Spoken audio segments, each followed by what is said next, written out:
Rojas. Cerrón me parece un cobarde. A mí los cobardes y los traidores, la verdad es que no pierdo el tiempo con él. Un cobarde.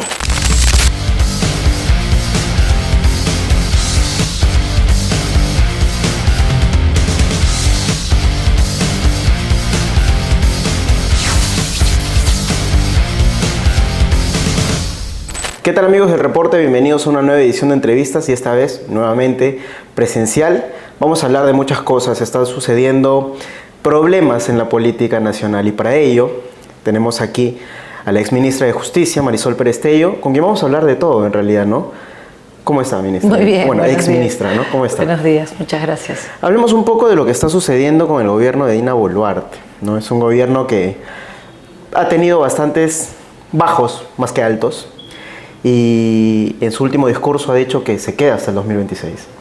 Bueno, eso fue el inicio, ¿no? Yo creo que el origen del problema fue el día que ella decidió juramentar hasta el 26, porque olvidó dos detalles que para mí son fundamentales y que al no ser consciente de eso todo lo demás ha sido consecuencia. El primero, que ella había sido ministra de una cartera hasta una semana antes del golpe.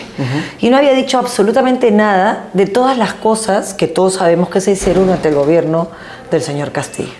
Y lo segundo que ella había olvidado es que era vicepresidente del golpista.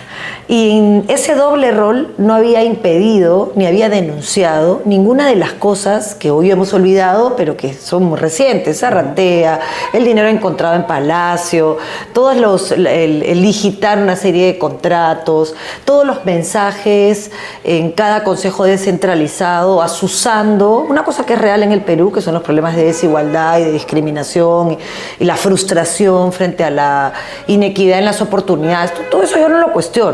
Pero tú no puedes ir como autoridad a asusar una población y pretender después cosechar flores. Entonces, lo que ella está haciendo ahora es cosechar ese desencanto, ese desencuentro entre la clase política y la sociedad y las personas, que en su momento ella exacerbó, ¿no? Yo todavía la recuerdo cantando Justicia y la verdad es patético, ¿no? Porque lo primero que hizo cuando asume la presidencia en diciembre y en enero es reprimir protestas sociales, no perseguir a quienes en el marco de una protesta violan derechos, que eso es su deber, sino ni siquiera investigar, ¿no? Entonces yo creo que ella empezó cuando decidió quedarse hasta el 26, retando una situación política que ya venía muy golpeada. Si ella en cambio hubiera dicho, asumo esto con responsabilidad, consciente que he sido parte de ese gobierno y que por lo tanto tengo que asumir ese pasivo, y si el Congreso no adelanta las elecciones, yo formularé mi renuncia periodo de 6 meses, te aseguro que hubiera tenido un año de tranquilidad. El país con eso no tendríamos los problemas económicos y que impactan no solamente la caja fiscal, sino también nuestra credibilidad en el sistema financiero. No tendríamos el desembalse en temas de seguridad ciudadana de un montón de cosas que han estado tapadas, con cambios de ministros del Interior al punto que es incapaz absolutamente ella de dirigir la Comisión Nacional de Seguridad Ciudadana. Entonces, este es, digamos, el fin de una historia de terror, ¿no?, que tiene al país en vilo y en incertidumbre permanente. Ahora, ¿esto podría o sigue siendo el continuismo de lo que fue Pedro Castillo? Yo creo que en esencia Pedro Castillo es el fin de una decadencia de nuestra democracia. No creo que sea el origen. No le doy tanto mérito, la verdad. Creo que gana Pedro Castillo porque llegamos al fondo. Y entonces el país se polarizó tanto que eligió entre dos extremos. Y eligió a Pedro Castillo, y con Pedro Castillo vino no solo la incapacidad y la corrupción a la que ya estábamos acostumbrados, sino que además vino una ineptitud y unas formas que nos han llevado a donde estamos. Pero a mí el Latinobarómetro del 2021 me parece que es una foto que no debemos olvidar, porque es pre-ejercicio del poder de Castillo y ya habla de un desencanto en la política, fruto de la incapacidad de resolver los problemas y de la corrupción, y que habían 3 retos pendientes para el Perú: institucionalidad, economía y temas sanitarios, ¿no? Y ninguna de las 3 cosas se ha hecho como debería, y define en ese momento al Perú como un estado fallido, porque había impunidad y porque los niveles de informalidad, de evasión y elusión hacían un país inviable. Y ella lo que ha hecho es contribuir con más sumarle el ridículo de las joyas, el huayqui, todos estos manejos. Todo lo que se le imputa, ¿no? Y A ver, la elección de Pedro Castillo también significa algo, creo yo. Keiko Fujimori ha estado postulando de manera muy continua en todas las elecciones y siempre ha llegado a segunda vuelta y siempre ha terminado perdiendo. Entonces, es parte de responsabilidad de Keiko Fujimori en insistir, entrar al panorama político, entrar a la presidencia de la República y siempre enfrentándose con alguien a quien se le considera el mal menor y termina siendo peor o igual que Keiko Fujimori. O bueno, que el fujimorismo en total, ¿no? Vamos a ponerle lente alto, ¿ya? Para que nos permita mirar un poco el panorama.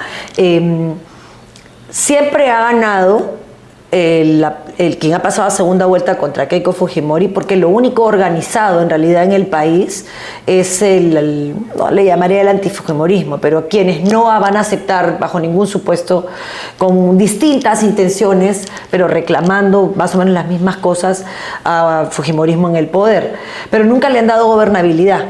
O sea, le han dado el poder a quien estaba del otro lado, pero nunca le han permitido gobernar, nunca ha habido estabilidad, porque quienes han ganado nunca han ganado con un partido detrás ni con estructuras partidarias, simplemente han ganado por oposición a, ¿no? Entonces, lo que te exige además alguien que te da el voto con eso es una suerte de persecución permanente que además corresponde al sistema de justicia.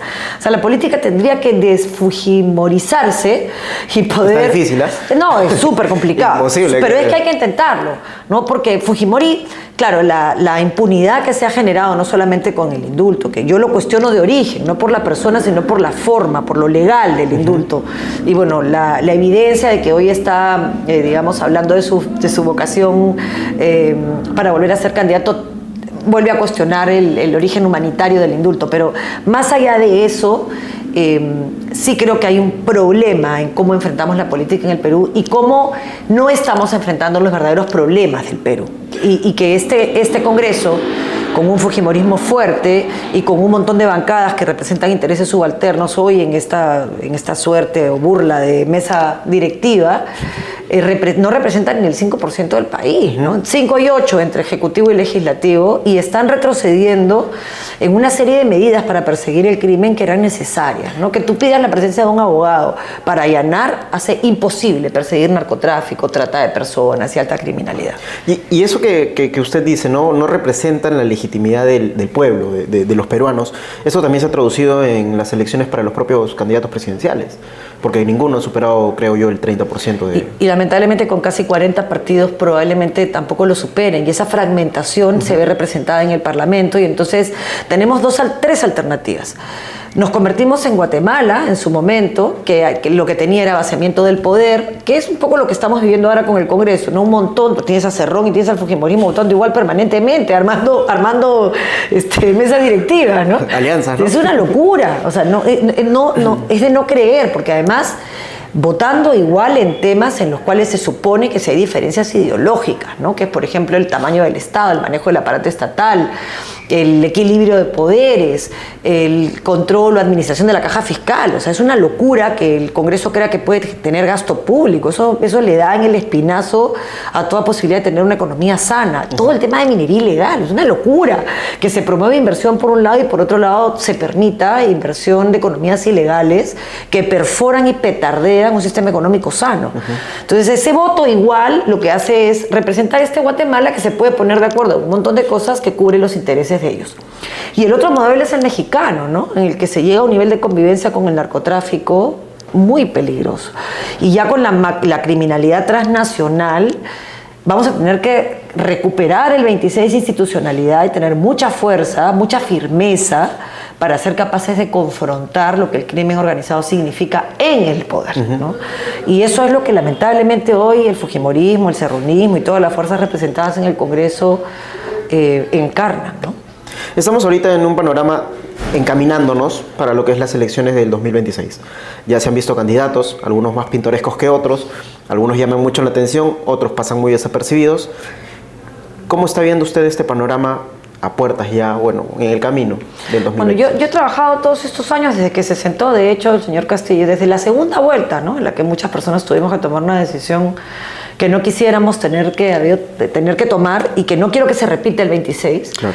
Y estuve trabajando con muchas otras personas en buscar plataformas de encuentro que no representaran a los extremos, pero es muy difícil. Y eso me terminó llevando, como a muchos otros, a buscar un espacio político que me permitiera seguir intentando generar esas plataformas.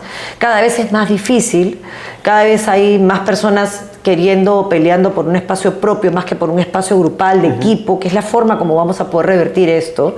Necesitas muchos cuadros, muchas personas, con mucha claridad de ideas, con objetivos institucionales que le den al país paz, seguridad, seguridad física y seguridad jurídica, equilibrio económico, y caminar con esa solidez, infraestructura, y con esa solidez caminar a reforma de segunda generación. Sin eso es muy difícil, ¿no? Para darle al 31 al Perú sostenibilidad, estabilidad y poder soñar el futuro. Yo creo que este tema es más una cuestión, lo conversábamos hace un tiempo con Philip Butters, ¿no? Él decía, esto no es un tema mesiánico. Philip Butters ha aparecido ahora como candidato o como un posible aspirante a la presidencia, y todo el mundo lo está viendo como el Mesías, ¿no? Ha aparecido Fernando Sillonis, ha aparecido Hernando de Soto nuevamente, Antauro Humala, ahora Alberto Fujimori. Todos quieren ser los salvadores de este país que hoy por hoy estamos viendo ya hace bastante tiempo, viene afrontando una crisis devastadora políticamente. Yo creo que cada quien tiene que administrar sus ambiciones, y está bien, alas y buen viento a los candidatos que quieren ser candidatos, pero el esfuerzo debe estar en la construcción de equipos. Y en los equipos uno tiene que ser capaz de saber cuándo es Messi y cuándo es un suplente. Y si eres un buen suplente, tu contribución al equipo es muy importante. O sea, lo que hay que saber es en qué espacio vas a jugar. Si todos quieren ser capitanes y todos quieren ser delanteros, lo más probable es que el arco, al quedarse vacío, se convierte en una coladera de goles, ¿no? Entonces, a mí me parece que construir un partido o empezar una militancia partidaria con un objetivo personal le juega en contra al Perú. Independientemente de quién se trate, yo no voy a calificar a personas con las cuales tengo discrepancias políticas y en muchos casos públicas, porque no me parece ético ni correcto. Hay personas que pueden ver en ellos una alternativa, yo no, pero hay personas que sí, yo eso lo respeto. Lo que sí me parece que es que no están viendo lo que tenemos que enfrentar como país, que requiere unidad, que requiere respeto, requiere diálogo, requiere firmeza y capacidad de tomar decisiones y ejecutarlas, y el costo no va a ser sencillo, porque siempre vas a tener que ir contra intereses creados, pero solo nadie va a poder. Ahora hablemos un poco de dos candidatos que han llamado mucho la atención, ¿no? Antauro Humala, precisamente por el discurso que está dando últimamente, de querer asesinar a los corruptos y a los lavajatistas, siempre me acuerdo de esa frase, y que su hermano también es un lavajatista, hay que recordarlo, y Alberto Fujimori, que también salió de la cárcel, supuestamente no iba a meterse en política, y ahora Keiko Fujimori sale a decir que quiere que su papá sea candidato, lo han inscrito al partido. Yo creo que... Bueno, vamos por partes. ¿Ya? Porque estas cosas tampoco uno se puede callar. Yo respeto, tengo modales republicanos y democráticos, pero hipócrita no soy. Para mí Cerrón, Vizcarra, Fujimori, Antauro son la misma cosa. Y cada uno tiene que, primero, responder ante la justicia. Segundo, asumir las decisiones que en su momento tomó, que lo hicieron tener sentencias por delito doloso, que hacen inviables sus candidaturas con las reglas actuales, porque este Congreso cambia reglas todos los días porque quiere ganar por walkover. Pero independientemente de eso, su situación jurídica no los habilita a ser candidatos a nada. Eso por un lado. Por otro lado, el temor que genera Antauro para mí es irrisorio, ¿no? Porque es una persona que ni siquiera se puede administrar a sí mismo, con lo cual lo que diga, sí, pues llenas una plaza pública de un montón de formas. Eso no significa que puedas representar o liderar un movimiento social que pueda cambiar la historia del Perú y que pueda al mismo tiempo entender toda su complejidad. Porque por supuesto que hay que incluir en cualquier política que mire el norte para el país a las personas que no han tenido las mismas oportunidades que hemos tenido tú y yo, de estudiar y de tener una carrera. Eso te genera, y a mí también, el triple de obligación, porque tenemos que ser conscientes que estamos en el 5% o en un porcentaje menor de personas que pudieron hacerlo y que la gran mayoría del país no puede hacerlo. Por supuesto que hay que incluirlos, pero para incluirlos, y esa frase, sí, pues es de gobierno de Antumala, pero es real, hay que crecer. Pues si no hay crecimiento económico, no hay nada que distribuir, pues, ¿no? Pero no hay que dejar que se roben esa plata primero, y hay que generar una inversión lo suficientemente fuerte, sostenible en el tiempo, que te permita generar desarrollo. Y el desarrollo no se hace con bonos. El desarrollo se hace generando caminos, generando espacios donde se pueda generar trabajo. La única forma justa de distribuir riqueza. Entonces, a mí Antauro me parece un chiste malo además. Cerrón me parece un cobarde. A mí los cobardes y los traidores, la verdad es que no pierdo el tiempo con ellos. Un cobarde. Me insulta por Twitter, nomás cuando no se pone romántico al ridículo y borracho. O sea, latino, ¿no?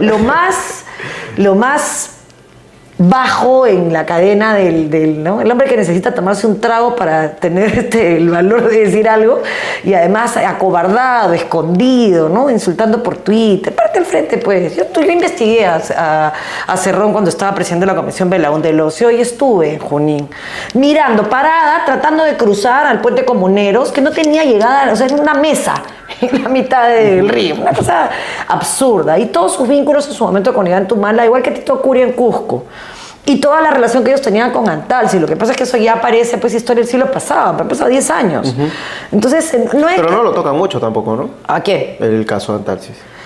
A ver, el caso Antalsi está judicializado. Lo que pasa es que la gente quiere respuestas en el sistema de justicia para mañana. Pregúntenle a Toledo. Demora, pero llega. Sí. Ah, bueno. Mejor ejemplo no puede haber. Yo voy a la cárcel por lo menos una vez cada 15 días, cuando no todas las semanas, y veo todos esos poderositos que se creían por encima del bien y el mal cumpliendo su condena. O sea, han demorado pues en llegar, ¿no? Pero todos terminan en el mismo lugar. Deberían preocuparse un poquito más por las cárceles en el Perú, porque parece que van a terminar todos por ese lado. Pero la verdad es que Antauro, un hombre que no se sabe administrar ni su discurso ni sus vicios. Cerrón, un cobarde, no hay otra manera de llamarlo, es un cobarde. Fujimori, un hombre que se siente un héroe, y su principal problema es no haber reconocido que las cosas buenas que hizo, que las hizo desde el punto de vista económico, que copió el modelo simplemente que se había establecido por América Latina, lamentablemente fueron embarradas con violaciones a derechos humanos por las que tiene que asumir responsabilidad. No echarle la culpa por los errores de otros o porque no lo vio, ¿no? Eso no se lo vamos a permitir. Y finalmente Vizcarra, o sea, no tiene nombre, ¿no? Ni lo que hizo con el vivito Fiu Fiu, ofendiendo a todas las mujeres del Perú, empezando por su esposa, para después usarlo como música de su campaña. O sea, tiene dos deditos de sentido común y de vergüenza, ¿no? La mitad de la población somos mujeres.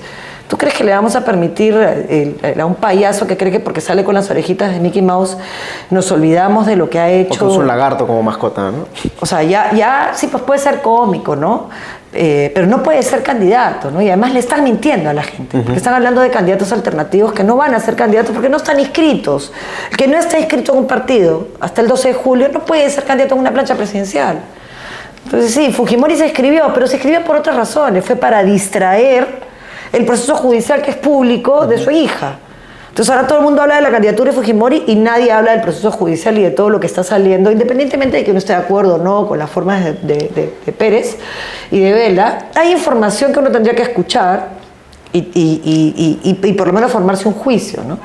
Pero claro, es mucho más fácil distraer la atención a Fujimori. Ahora, Castillo también tiene esta intención, ¿no?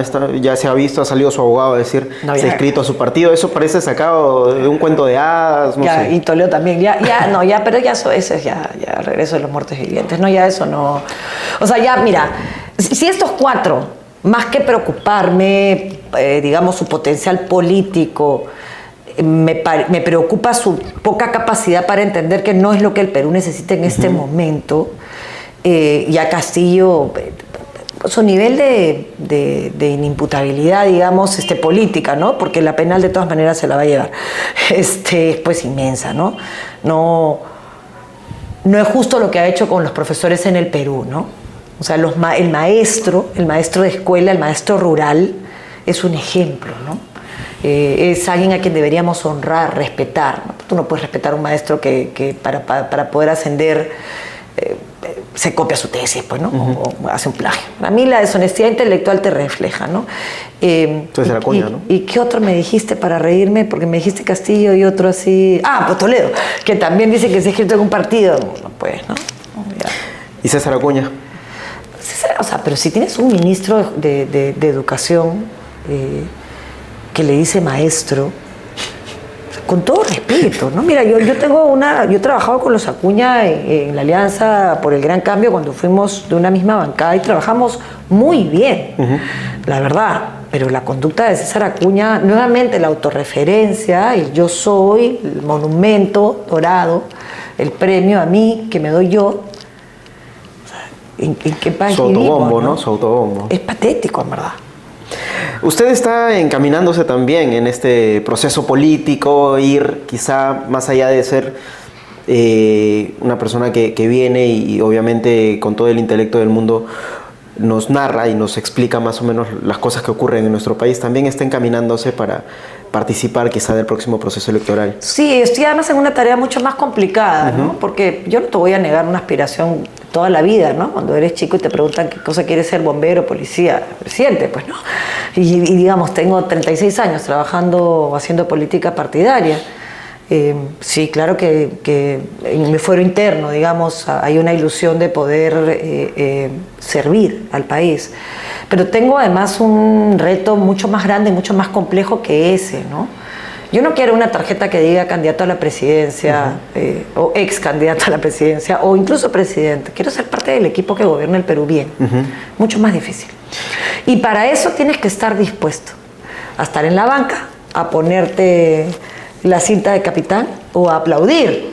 Pero yo necesito, y es una necesidad vital, saber que he sido parte del grupo de personas que pusieron por delante a su país y que fueron capaces de renunciar, ¿no? Eso es básicamente lo que hoy por hoy usted quiere hacer con la creación de Lo Justo. Bueno, es lo que estamos haciendo, ¿no? Lo Justo, en mayo tomamos la decisión de no continuar con la inscripción, no con el espíritu, pero no con la inscripción, porque me pareció lo sensato. Las reglas cambiaron tanto y van a cambiar hasta abril, que hacían imposible que tú pudieras al mismo tiempo recolectar 26.000 firmas. Nosotros llegamos a 13.000 y casi 13 regiones.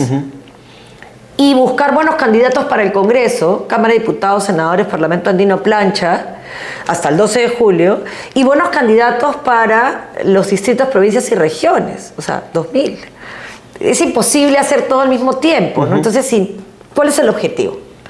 Y el objetivo de quienes formamos Lo Justo y hoy estamos en Primero la Gente era muy claro y es muy claro. El objetivo es ser gobierno o ser parte de una plataforma de gobierno que ponga por delante los intereses del país y que establezca con libertades y justicia paz, seguridad física y jurídica, cierre por lo menos la brecha de infraestructura, que es el punto de partida para un crecimiento económico sostenible. Piensa en el puerto de Chancay. Tienes que hacer carreteras de penetración o trenes que te permitan no perder el mercado de Brasil, de Argentina, de Bolivia, de Colombia incluso, regalándoselos a nuestros amados vecinos en Chile y Ecuador. O sea, si tienes la posibilidad de tener puertos de cabotaje en Chimbote o en Hilo, tienes que desarrollar la infraestructura hoy, porque el puerto de Chancay está y vino para quedarse. Y si no hacemos lo que tenemos que hacer en términos de infraestructura, de caminos, vamos a perder otra vez, como perdimos el caucho, el guano y todas las oportunidades que ha tenido el Perú, una oportunidad de despegar, generando industria y abriéndonos a un mercado inmenso, como es el mercado que representaría el puerto de Chancay, ¿no? Pero si tienes a la gente peleando migajas, peleando miserias, viendo cómo se roba el 10% de un puente, en verdad no.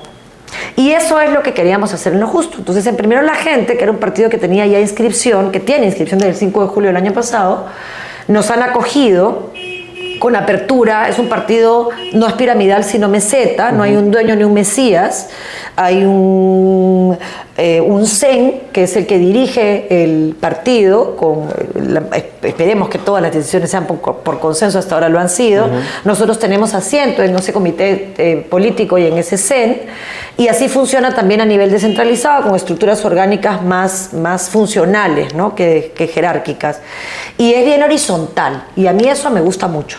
Hay algo que llama la atención con el tema de Lo Justo, es que parte del equipo, bueno, con las personas con las que se ha juntado está la señora Flor Pablo Medina y creo que Alberto de Belaunde. Sí, y Eduardo Arián y Jean Paul Benavente, exgobernador regional del Cusco. En el caso de estos dos personajes que mencioné, ellos fueron en un momento personas que avalaron a Martín Vizcarra. Flor Pablo fue ministra de Martín Vizcarra. ¿No le hace ruido juntarse con este grupo se les denomina caviares? No, porque Depende de en qué momento estuviste con Vizcarra, hay más o menos responsabilidad. Igual dependiendo de en qué momento estuve. Yo creo que, mira, hay una frase que me dijo un regidor en Tacna recientemente que estuvimos armando ahí el proyecto regional que me gustó mucho, ¿no? Yo puedo ser tu aliado, no tu cómplice. Y eso supone que tienes que saber cuándo irte. ¿Pero no le hace contraproducente quizá la cercanía con ellos? No, yo creo que hay que sumar, mira, tanto en Primero la Gente como en su momento en Lo Justo, hay exapristas, expepecistas, ex militantes del Partido Morado, exapepistas, ex miembros de Acción Popular también, gente que recién está ingresando a la política y sale del tema técnico, y todos tenemos un común denominador. De hecho, hoy en Primero la Gente estamos sentados en una mesa mariateguistas, Víctor Raúl Ayala de la Torre, Víctor Andrés Belaunde, ¿no? Siempre pongo el ejemplo porque me imagino a los tres conversando, y a Mariátegui hablando del Estado gigante, y a Víctor Andrés diciéndole un ratito, chiquito y eficiente, ¿no? Y a Víctor Raúl hablando del espacio-tiempo histórico. Bueno, si todo eso lo mezclas hoy día, lo único que el país necesita es gente que quiere hacer las cosas, que quiere hacerlas bien y que tiene norte. Y nuestro norte es muy claro: libertades y justicia. Condenado por delito doloso, no importa quién sea, chao, chao. Deudas de alimentos, pensiones o violencia familiar, chao, búscate otro espacio. Y claridad en que lo que el Perú necesita en esta etapa 26-31 es que las reglas económicas sean claras, clarísimas, economía social de mercado, pero obviamente con capacidad de perseguir monopolios, oligopolios, de fomentar, hacer las inversiones en infraestructura y en desarrollo que se necesitan y dar reglas claras, que todo el mundo respete. Y justicia para distribuir con criterios de equidad, ¿no? Dándole oportunidades a todos. Entonces yo creo que eso está muy claro, que tiene el espíritu de ser un partido que permanezca en el tiempo, por supuesto, pero entendemos la urgencia de un esfuerzo de unidad 26-31 que además sea coherente. Si las personas que tú has mencionado, o incluso yo misma, en algún punto, por algún tema pendiente, le podamos perjudicar el proyecto, obviamente vamos a dar un paso al costado porque ese es el concepto de equipo. Es como que... Eso es lo que se ha parametrado dentro de... Pero es que tendría que ser así, ¿no? Imagínate, creo que la gran tragedia de pretender ser el Mesías es que tienen que soplarse todos tus horrores. Porque eres tú, pues, y punto. Así no funciona. Claro, y también hay un tema que también llama un poco la atención, y estamos hablando de los gobiernos de transición que hubo, perdón, Vizcarra. Después de Vizcarra. Paniagua. Merino y Sagasti, ¿no? Cuando Merino estuvo 5 días en el gobierno, salió una turba gigantesca, muchos jóvenes, que en muchos sentidos se le responsabilizó al Partido Morado de azuzar a esta turba, de provocar todo este desorden que se generó a raíz de la asunción de Merino como presidente de la República. Y entre esos personajes está Susel Paredes, está Alberto Belaunde, y también estaba la señora Flor Pablo Medina, y bueno, a ellos también hay que sumarle Sigrid Bazán, por ahí Verónica Mendoza, el mismo Francisco Sagasti, y de todas maneras hay un grupo de población que lo señala, no, ellos han levantado la turba, ellos han provocado las muertes incluso. Yo creo que darle crédito a algún partido en particular de una de las movilizaciones más grandes que tuvo el país después de los 4 suyos, es regalarle un crédito a gente que no lo tiene, ¿no? Yo creo que lo que pasó con Merino, que fue congresista conmigo en la primera etapa, fue una capacidad de indignación que algunos canalizaron, siempre en todas, de un lado, de otro lado. Puede haber algún maniático que violenta el orden y la tranquilidad y hay que agarrarlo y meterlo preso. Pero a él directamente, con inteligencia policial, no a balazos, ¿no? O sea, mira, eso en democracia es peligrosísimo. Y eso también dice su ideario, ¿no? Parte del ideario de Lo Justo que nos pusimos a leer es responsabilidades en muertes durante las protestas. Sí, por supuesto. ¿A qué nos en referimos? Todas. Tanto las generadas por alguien que se mete en una protesta para generar violencia y a partir de eso se genera muerte, por supuesto, como de el mal agente del Estado, porque yo he visto, por ejemplo, en Barrio Chino, actuar al actual jefe de la policía, Víctor Sanabria, sin derramar una gota de sangre, con inteligencia policial, con diseño, con estrategia. Lo que no puedes hacer, y no lo reclamo, digamos, solamente yo, es un reclamo de la comunidad internacional, porque no funciona una democracia que tiene el 49 muertos sin ninguna explicación. Eso no funciona. Y eso no significa, bajo ningún punto de vista, avalar. Yo no avalo la violencia. Yo creo que la violencia física y la violencia en el discurso revela incapacidad. ¿Esto también recae cierta responsabilidad en los gobernantes? Pero por supuesto, por eso te hablo de Dina Boluarte asusando y ahora diciendo déjeme gobernar, es chistoso, Entonces ¿no? También comprende a Francisco Sagasti con las marchas que ocurrieron. Yo creo que comprende a todo agrario. El que no entiende que tiene que ser capaz de mantener o de administrar un país en paz. Y que tú no puedes fomentar eso si no das ejemplo. Yo no estoy en contra de que la gente marche, me parece necesario que se exprese. Claro, cuando se tiene la responsabilidad o la ventaja de una entrevista de esta naturaleza o de ir a un medio a poder expresarte, quizás ese sea tu deber. Pero manifestarte públicamente sobre algo a mí me parece legítimo, me parece democrático. Si no, mira Venezuela, lo que no me parece correcto es que se violente al otro, tratando de imponerle tu punto de vista, infundiendo temor o a palazos o con insultos. Me parece que eso nos rompe como sociedad, ¿no? Y de la misma forma lo comprenden sus compañeros cuando se trata de hablar de gobernantes, la responsabilidad cae. Por ejemplo, han acusado a Merino de las marchas, han acusado a Dina Boluarte de las marchas. Entonces a Sagasti también lo estarían metiendo dentro del mismo saco, asumo yo. Yo creo que cada quien tiene que asumir su parte de responsabilidad, ¿no? Porque no puedes pedir lo ancho para ti, lo angosto para el otro. O sea, creo que parte del problema del país es que no es capaz de revisar sus procesos históricos con objetividad, claro, ¿no? Una de las cosas que conversábamos antes de que empezara era este tema de la pandemia, ¿no? Te decía que cuando se hizo el análisis del Latinobarómetro se dijo tiene que haber, o sea, las crisis que enfrenta el país son la institucional, la económica y la sanitaria. ¿Acaso se ha hecho alguna comisión que investigue, que establezca qué pasó en la pandemia? Tuvimos bueno, la tasa... lo que se está pretendiendo sí, hacer. Pues, pero ¿no? ¿cuántos años después? Esto claro. se han pasado 4 años. En cualquier momento podemos enfrentarnos a una situación similar. Y no te hablo de establecer responsabilidades políticas y administrativas. Esa es la consecuencia, una de las consecuencias. Te hablo de no repetir. El Perú tuvo la tasa de mortalidad más alta del mundo en la primera ola de pandemia. Sí. ¿Cómo le explicas tú al peruano promedio que tuvimos la tasa de mortalidad más alta y al mismo tiempo fuimos el país que más creció en los últimos 20 años? O sea, ¿eso cómo se come? ¿Cómo se come? ¿No? Entonces tienes que entender qué se hizo mal, fueron decisiones políticas, fue cerrar la primera atención, eso fue lo que generó las muertes, fue que no estaban implementadas las clínicas, o los hospitales, fue que no había suficientes unidades de UCI, fue que no había una atención médica descentralizada. Fue la mala compra también. Fue la mala compra. ¿Qué fue? Pero objetivo. No que me cae bien, me cae mal, que esto me suma, me reditúa políticamente. Pero eso pasa en la política últimamente. Pero es que eso es un nivel de mediocridad y de bananero mal. No merecemos eso. O sea, el Perú no merece eso. El Perú merece que nos podamos sentar tú y yo con nuestras discrepancias y decir, oye, Marisol, a ver, pero si esto aplica para eso también para el otro, ¿no? Sí, pues aplica para todos. O sea, porque si no, aplica para el que me cae bien y para el que no, no.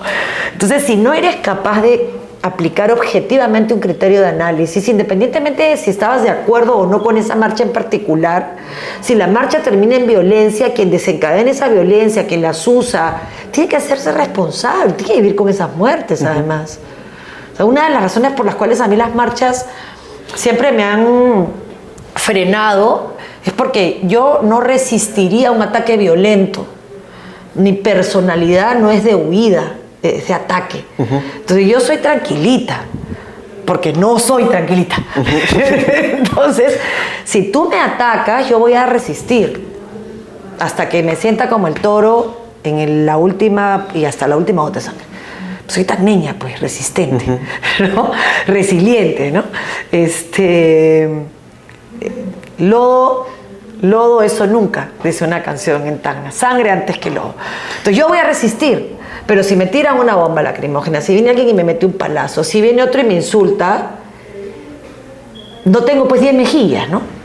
Entonces, mi reacción va a ser también, y no me permito perder capacidad de razonar, porque en ese momento te conviertes en un animalito, ¿no? Y no merece el país esos niveles en la administración. Tenemos demasiados problemas reales, la gente se está muriendo, 45% de anemia, la misma situación para enfrentar una situación similar a la de la pandemia con cualquier otra cosa que pueda pasar. No estamos listos para nada, para una lluvia fuerte, para un temblor fuerte, un terremoto fuerte en Lima. No sabríamos cómo reaccionar, ¿no? Nuestros bomberos están abandonados. Entonces, mientras eso está pasando, la carretera Libertadores Ayacucho es una vergüenza, ¿no? 20 muertos el 15 de julio, 30 muertos recientemente, una niña huérfana, se cae el puente. Y tenemos que estar viendo al Guayqui regalando joyas y a la Guayqui haciéndose la loca. O sea, por favor, ¿no? Es un chiste malo. Es un chiste malo que se repite constantemente. Constantemente, ¿no? Y cuando quieres atacarlo sale otra barbaridad, pues una mesa directiva vergonzosa con un dirigente de los mineros ilegales de presidente. O sea, ¿qué es esto? ¿Cambias moco por babas? O sea, no es personal, señor minero ilegal, pero lo voy a perseguir penalmente porque es ilegal, pues, ¿no? No me lo siente el presidente del Congreso, pues ¿cuáles van a ser las leyes que va a impulsar? Y es todo un tema también eso de la mesa directiva del Parlamento. Regresemos un poco al tema de las elecciones. Lo Justo ahora forma parte de Primero Lo la Justo Gente. dejó su inscripción, pero todavía tenemos, digamos, el proceso termina en enero del próximo año, pero es absolutamente irresponsable con un calendario electoral como el que hay, con un Congreso cambiando las reglas cada mes, con un jurado incapaz de reglamentar esas reglas, quitarle la posibilidad a personas con condiciones y capacidades de ser candidatos, porque los plazos precluyen. 12 de julio ya cerró un plazo y 7 de octubre cierra el otro. Entonces, bueno, eso ya está, pero el espíritu que convocó a Lo Justo, que tiene que ver con lo que tú señalas, ¿no? Pluralismo, capacidad de encontrar aquello que nos une en nuestras diferencias, reconocimiento de que ningún proyecto personal está por encima del proyecto colectivo y supone la renuncia a la vocación de la que se trate, que no hay insustituibles, que defendemos libertades y justicia, es que nos hemos sumado a Primero la Gente sobre la base de 10 prioridades que nos unen, ¿no? Y hay un tema con Primero la Gente, y que ya se lo han consultado anteriormente, Miguel del Castillo. Sí. Una persona que ha estado de la mano con Pedro Castillo, ha sido defensor de Pedro Castillo, y luego cuando las cosas se ponen malas, se hace un paso al costado. No le hace, de nuevo, no le hace ruido, no le genera, no sé, ciertos anticuerpos que Miguel del Castillo, quizá no dueño del partido, pero sí participe. Eso sí es claro. No es dueño del partido ni él ni nadie. Es un partido meseta, donde él, por supuesto, tiene una base social importante, es fundador del partido. Yo estoy profundamente agradecida con la forma como hemos sido acogidos y yo devuelvo esa generosidad con lealtad y trabajo. Pero igual que en todos los casos, cada quien responde por sus actos, ¿no? Claro. Yo la verdad es que he construido en estos meses una relación con Miguel del Castillo que para mí hubiera sido impensable hace algunos años por las diferencias políticas, porque hemos nacido en la política ochentera con la confrontación. Y a mí, Fratelli Tutti, porque yo sigo siendo social cristiana, lo seré toda mi vida, me abre a tratar de entender que la acción política se hace sobre valores comunes. Y cuando los valores comunes tienen que ver con libertad, con justicia, con solidaridad, con respeto a las instituciones democráticas, es mucho más fácil conversar, ¿no? Ahora, él ha representado algo contradictorio a lo que en un inicio quizá podríamos pensar, ¿no? Porque Miguel del Castillo, familiar de Jorge del Castillo, hijo directamente, aprista, ¿no? El aprismo hoy por hoy ha significado una oposición fuerte a lo que es Pedro Castillo, y él ahora fue, no sé si el abogado, pero directamente uno de los defensores fuertes del Chotano, que hoy está preso por intentar dar un golpe de Estado. Mira, ay, es que chistoso ese golpe de Estado, es tan gracioso, tan ridículo, ¿no? O sea, yo trato de entender qué cosa pasó por su cabeza, qué divorciado y disociado de la realidad pudo haber estado Pero es el pensamiento que usualmente tienen los radicales, ¿no? Sí, bueno, Dina también está mirando una realidad pues paralela, ¿no? Este Congreso también, eso es lo terrible. Pero bueno, respondo a tu pregunta. Creo que esas preguntas se las tienes que hacer a él, no a mí. Pero sí te diré que primero hay gente que votó en segunda vuelta por Castillo, gente como yo que en segunda vuelta no votó por Castillo, sino por Keiko, y gente que votó en blanco. Y todos hemos explicado nuestras razones, y todas son válidas. Sí te diré que el programa de Diego Acuña, que fue el que reveló toda la orfandad en términos de preparación y de capacidad para llevar adelante el país de Pedro Castillo, fue en el canal que era, entiendo, del señor Miguel del Castillo. Entonces, él tendría que contarte la historia, a mí me la contaba, es una historia bien interesante, pero también es bueno leer a Cerrón, ¿no? Y el papel que jugaba Cerrón en ese momento, y también ver la evidencia de que Miguel del Castillo nunca fue parte del gobierno de Pedro Castillo, nunca, ni ministro, ni nada. Pero él tendrá que responder eso, no me corresponde a mí, la verdad, responderlo ni juzgarlo, porque yo sé que todos hicimos cosas en esa segunda vuelta de la que creo que nadie está orgulloso, pero que lo que hay que hacer ahora es evitar que el país vuelva a estar en una situación como esa, ¿no? Para cerrar, vemos candidatos. Vamos a ver a Marisol Perestello como una eventual candidata a la presidencia o quizá perteneciendo a una lista, a una plancha. De todas maneras, perteneciendo, espero, al equipo que quiera darle al país gobernabilidad. Puede ser en el Senado, en la Cámara de Diputados, o puede ser en la plancha. No se ha hablado todavía de esto. Todos lo hemos conversado y hemos puesto con total honestidad lo que nos gustaría hacer, pero todos también hemos dicho con total claridad, tiene que ser lo mejor para el Perú, ¿no? Tenemos que ser capaces de decir, oye, este señor es mejor que yo, esta persona puede liderar este esfuerzo mejor que yo, y yo no tengo ningún problema. Ya te digo, a mí, sin negar mis aspiraciones presidenciales, que me parecen legítimas, y no que el mundo me lo pide, a mí me encantaría poder ser parte de un equipo que gobierna este país y estar a cargo de su dirección, que es el puesto más alto, es el puesto de mayor servicio, en realidad. Pero no es eso lo que me quita el sueño. Me quita el sueño tener un plan de gobierno viable que puedas implementar en los primeros 100 días. Me quita el sueño tener un equipo con el cual ese plan de gobierno pueda ser llevado a la práctica. Me quita el sueño que ese equipo tenga a los mejores técnicos y a los más honestos y las reglas claras para poder identificar si alguno no lo es. Me quita el sueño tener a los mejores candidatos a gobierno regional. Si yo dejo de tener todos esos sueños y me pongo a pensar en cómo calcular mi candidatura para... Olvídate, yo estoy quemando, mire, yo estoy diciendo todo lo que tengo que decir, no estoy calculando si la foto que cuelgo en mi Instagram es bonita o fea, estoy haciendo lo que creo que tengo que hacer. Y si en ese proceso sobrevivo, porque estás de Patio de Feria, ¿no? O sea, salimos con Flora a empujar lo justo, Patio de Feria. Salí con Manuel Lato a empujar primero a la gente, porque los plazos electorales te obligaban a no... O sea, ¿dónde están los demás, por Dios? ¿Dónde están? O sea, el país está incendiándose. ¿Dónde están? ¿Que van a venir 4 meses antes para no ensuciar su candidatura? Ay, por favor. Se va a necesitar agallas para poder enfrentar al crimen organizado en el país. Y esas agallas pasan por ser capas que tienes que ir en primera línea. Y en primera línea te puede dar una bala, pues.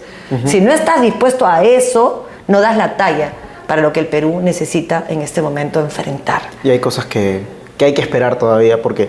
Parece lejano, no es tan lejano en realidad, el 2026 está aquí nada más. Y mañana puede pasar cualquier cosa. Mañana puede pasar cualquier cosa porque en este país nada está escrito. Si tú me preguntas qué quisieras, yo quisiera que esa señora se vaya. Y no porque tenga nada personal contra ella, sino porque sus actos, su conducta, pretender eludir la acción de la justicia yendo al TC, igual que Keiko, o sea, la misma película, rompiendo el equilibrio de poderes, rompiendo la administración de justicia y los plazos procesales, tratando de enfrentar o no siendo capaz de observar la ley de impunidad, que es la de lesa humanidad, que puede poner en libertad a los terroristas. Tratando además, cargándose toda la capacidad persecutoria del crimen organizado, con esto asiento del abogado en los allanamientos, de bajársela, no observar ninguna norma por compadrajo con el Congreso para mantenerse en el poder. ¿Para qué quieren poder? ¿Para qué? ¿Para qué? Porque no existen, pues. Y dentro de 2 años o 3 van a ser una anécdota en la historia del Perú, pero mientras tanto, más de 1 millón de personas se